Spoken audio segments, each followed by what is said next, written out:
Alright, here's the thing. You got a couple diodes there regulating the flow from the charge circuit here. It makes it so, alright, so breadboards work like the positive and negative rails up here, they go all the way up and down these.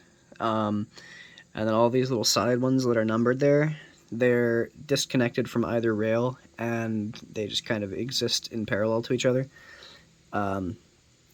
So any one of these rows, they're all connected. So if you put a pin in there and a pin in there, they would be electrically bonded.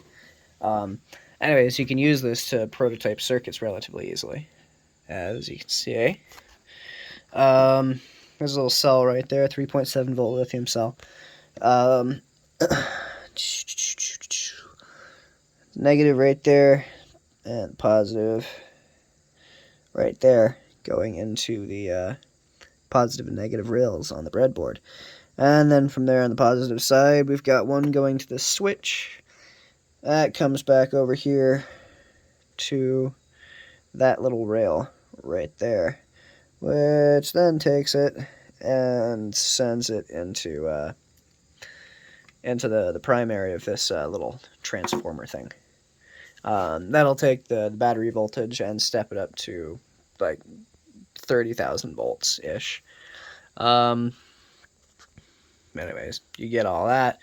I also have a sense wire coming off and going to the probes over here in the multimeter, so I can check the battery voltage at any given time. So let's see, 3.520, 3.521. It's gonna stabilize there. Okay, cool. And then I'll just plug this in here. It is plugged. It's 3.538, and it should steadily increase. So I know there is voltage pressure being applied to the battery because those sense lines are on the end of the positive and negative rails over here, going past the input to these guys. So it's just pulling the whatever juices in the battery. It's essentially directly connected without interfering with the circuit at all. All right, let's get this thing a zapping. But you know what that is. Going up over here, I got some electrolytic capacitors rigged up in parallel. So we're increasing their capacity as opposed to rigging them in series. And then it goes to the main coil over here, which is just a little bit of magnet wire. Let's see, what is this? That's 20 AWG. That paired with like 45-ish turns over here, with a little antenna, roughly the size of what you can do attaching your middle finger to your thumb, you know. That should give the desired output. Spark gap also, you'll see that zapping. That's an important part. I'm high, sorry. Okay, calculator. It calculates. Crazy safety switches. I love these fucking things.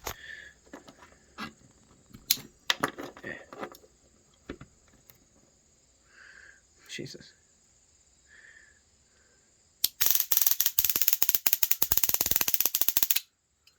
Cool. So there's that. I'm going to see if I can get this shot.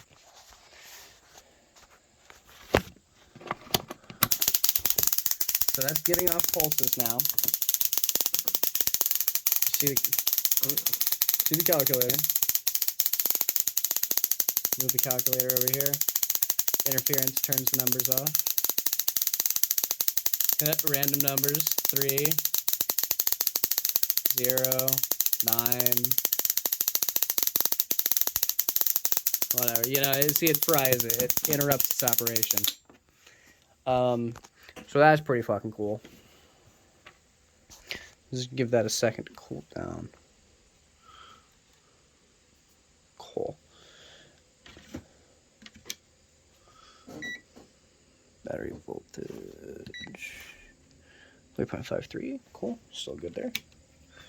Now I made this thing, which is just a coil of that same magnet wire attached crudely to an LED. Now this should couple with this little antenna here, this coil. And you should be able to see the pulsing of the LED in time with the electric field generated in the secondary coil.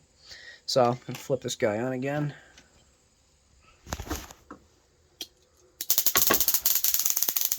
Alright, we're running.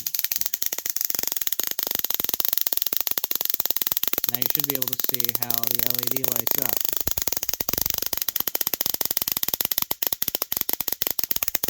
And you can see that's not just a reflection from that. I'll go so far as to cover that bit there, so you can see that it is not a reflection in the LED from that light.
Alright, cut the lights out. Got the thing. Turn it on.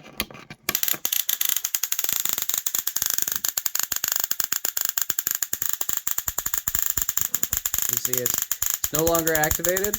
Moving it close to the field, it starts to become activated. You can see that's about the threshold running at this power, and it becomes quite apparent that it is turned on when it gets really close.